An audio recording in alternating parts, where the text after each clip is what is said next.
set aside a little bit of money in 3 months and look at your lead gen, your lead quality, and then ultimately units sold that come from that channel. It can be a pretty low risk bet when it comes to making sure that you as a dealer or as an OEM are showing up where your customers are shopping for your product outside of just your website, your dealer site, or paid ads or email or things like that. Welcome to The Inventory, the show designed to give OEMs and dealers like you actionable insight on channel marketing. From co-op programs to product portfolio design, we'll arm you with the information you need to excel, to enter new markets successfully, to build lasting OEM dealer relationships, and ultimately to move more inventory. Let's get started. Hey everyone, on this episode of The Inventory, we are joined by Bennett Clark, Senior Paid Media Manager here at Element 3, and we are going to talk all about marketplace advertising. We're going to run through what marketplace advertising is, how to think about it within your customer journey, the use case for it at an OEM and a dealer level, and how to actually start doing it. Hope you enjoy. Bennett, thanks for coming on the show, man. Absolutely. Thanks for having me. So today we are going to talk about marketplace advertising. And just to set the ground for us, what is marketplace advertising? Yeah, Joe, it's a great question. So marketplace advertising is essentially this idea. There's all these different third-party platforms that sit out in the market, whether you're in RV, marine, power sports, automotive, pretty much anything with wheels or requires a driver. And there's marketplaces where people are buying both new and used specific units for these that take up a ton of search traffic inside of these industries. And so it's really just a place to house inventory, to move inventory and to promote inventory to individuals actively shopping for them. Cool. So you said actively shopping at the end. That says to me that this is pretty far down in the customer's buying journey. Is that accurate, or how do you think about where marketplace advertising fits into a traditional customer journey?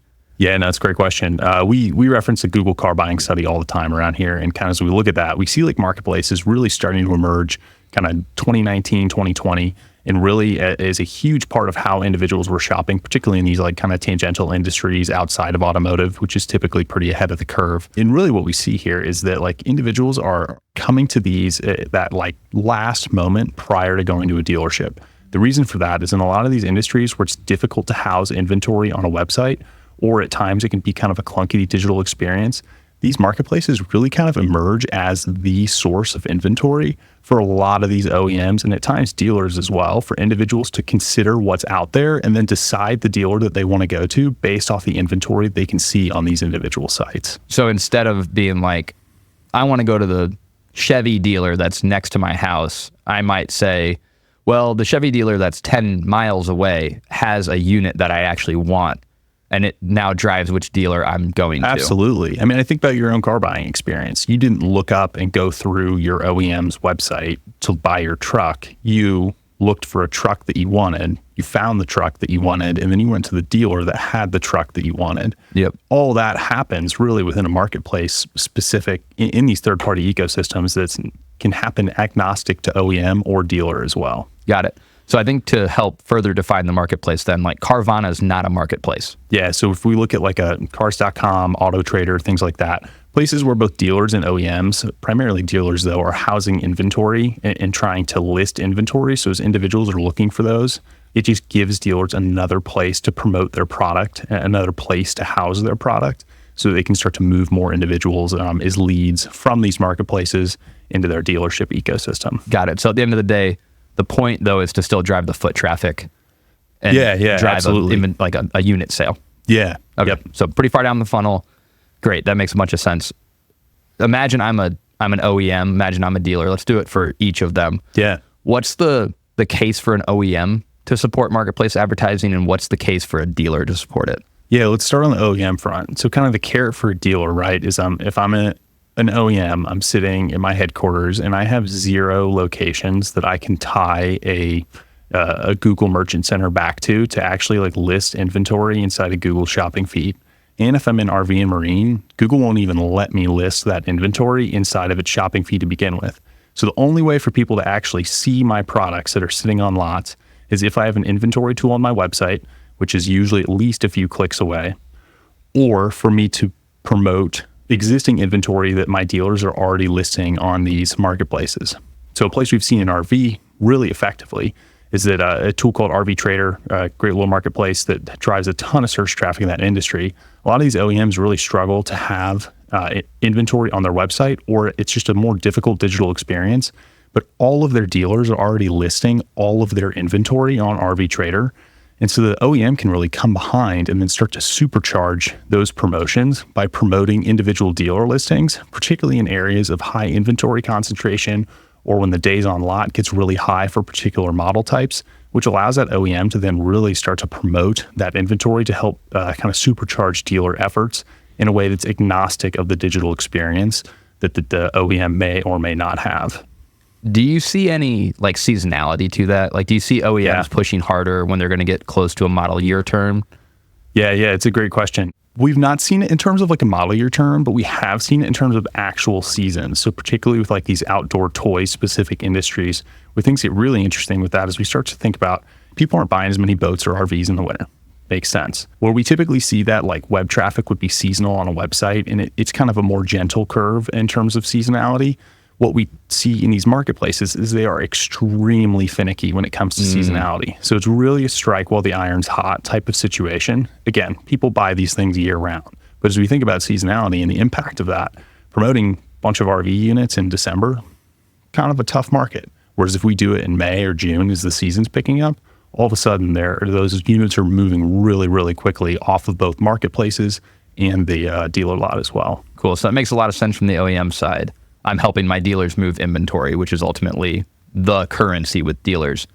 If I'm a dealer, why don't I just let the OEM do it? Is there a reason for me to be bought into this too? There's a few. So the first is really, if we think about kind of the way in which dealers are receiving leads and are accepting help from the OEM, it makes a lot of sense for a dealer to have like a really strong market presence for what is available in their area. So again, if boats, heavy equipment, commercial vehicles, or even RV as well, like the dealer really needs to make sure that their inventory is listed in their area so that all of these marketplaces that individuals are using as a part of their customer journey, that the dealer is showing up inside of that.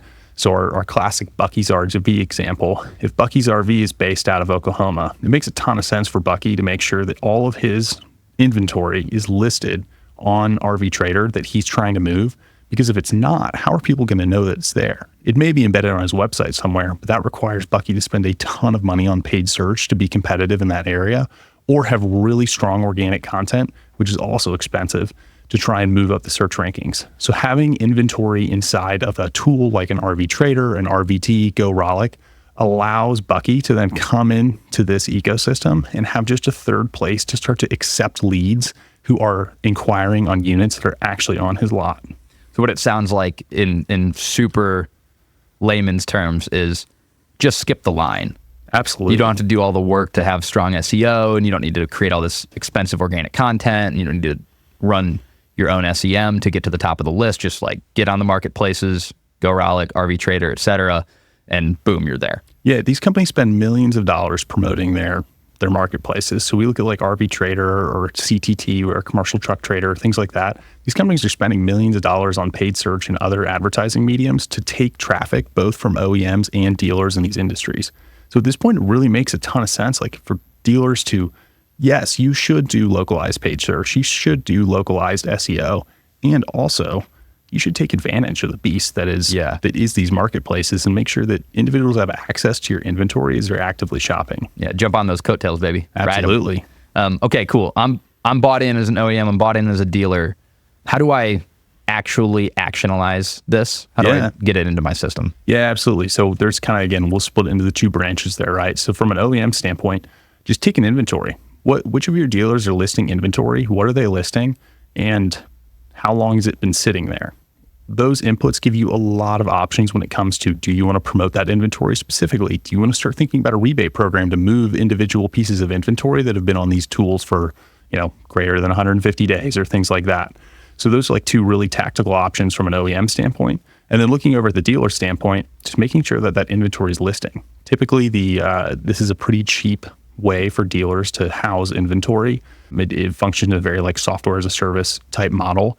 And so dealers can list inventory pretty inexpensively and then can choose to either promote models inside of that. So kind of create like a Yelp-like experience where, you have the promoted restaurant at the top of the feed, or you can just house it in and of itself, and individuals will find it as they're searching for, a 25-foot pontoon boat that's brand new and able to shop that against competitor OEMs and additionally competitor dealers based off of the zip code or current location. Great. If I'm doing this for the first time, so I don't know how it's going to work for me in my instance, how do you balance that risk, or do you have recommendations on how I would balance that, or like dip my toe without, putting 20% of my advertising budget into this channel? Like, how would I do that safely? Yeah, no, it's a great question. We love the world of pilots here at Element 3, and I think that this is a perfect example of set aside a little bit of money, set aside 3 months, and try it as a pilot. Your buying cycle is typically going to be longer if you're selling something that needs to be driven. So set aside a little bit of money in 3 months and look at your lead gen, your lead quality, and then ultimately units sold that come from that channel. It can be a pretty low risk bet when it comes to making sure that you as a dealer or as an OEM are showing up where your customers are shopping for your product outside of just your website, your dealer site, or paid ads or email or things like that. You hear a lot from marketers like, oh, it's hard to tie marketing back to a sale. You just mentioned in the pilot that ultimately units sold is a good metric. Because it's so far down in the journey, do you feel like if you're the marketer for that account, that you're cool with tying your performance back to a sale on this one? Yeah. The beauty of these marketplaces, because it is so low funnel and individuals are literally kicking tires or whatever on these units. The thing that gets really fun is you get to kind of tie sales back in 2 ways, both from a lead attribution standpoint. So both the OEM and the dealer can look at the individual lead. So, seeing Joe, you coming through as a lead on a 15-foot travel trailer, we can say, great, okay, Joe wants this travel trailer. This is great. Well, the OEM will see that if their tech's set up properly through warranty registration or some sort of sales right back. And then the dealer sees that too. They see, hey, Joe came through from RV Trader and bought this travel trailer. That's awesome. And so both of those things help validate that program. On the dealer standpoint too, you also can look at like just the VIN numbers you're promoting and the sales coming from those. So there's kind of like a little bit of yin and yang that work really well together from a sales attribution standpoint. Awesome. Well, Bennett, thanks so much for the rundown on marketplace advertising. Anything else you want to say before we go? Yeah, I think that's great. Again, just want to reiterate how prominent these platforms are inside of a customer journey. And so as we start to think about marketing deployment, making sure that deployment is aligned with the customer journey is kind of paramount focus to driving business impact from marketing efforts. Right on. Thanks, man. Yeah, thanks, guys. Element 3 is a full-service marketing agency that bridges the gap between OEMs and their dealers. For more insights on how to go to market well in the dealer model, head to element3.com.